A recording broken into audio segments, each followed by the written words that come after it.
আসসালামু আলাইকুম। দেশে এখন ৩৫ নিয়ে প্রচুর আন্দোলন চলছে। এক সময় আমিও ৩৫ নিয়ে আন্দোলন করেছি, তাই আমি ৩৫ নিয়ে কিছু কথা বলতে চাই। যারা এখন ৩৫ নিয়ে আন্দোলন করছেন তাদের জন্য আমার শুভকামনা। যারা আবার ৬৫ চাচ্ছেন তাদের জন্য আমার শুভকামনা। এখন আসুন ৩৫ এবং ৬৫ দুজনেই মিলে কয়েকটি বিষয়ে নজর দেই।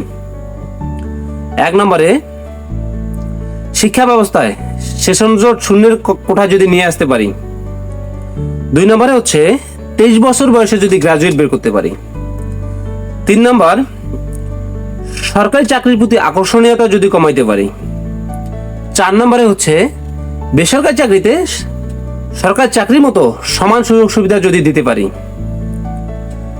৫ নম্বরে, ব্যবসায়ী এবং উদ্যোক্তাদের সুবিধা এবং যদি উৎসাহ প্রদান করতে পারি।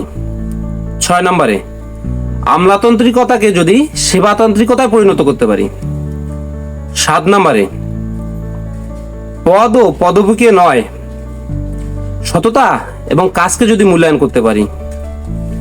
এখন আসুন আমরা উপরের বিষয়গুলোকে যদি মূল্যায়ন করতে পারি বা মানতে পারি, তাহলে আমাদের ৩৫ এবং ৬৫ কোনোটাই প্রয়োজন নাও পড়তে পারে, অথবা ৬৫ অথবা ৩৫ করলেও কোনো সমস্যা নাও হতে পারে।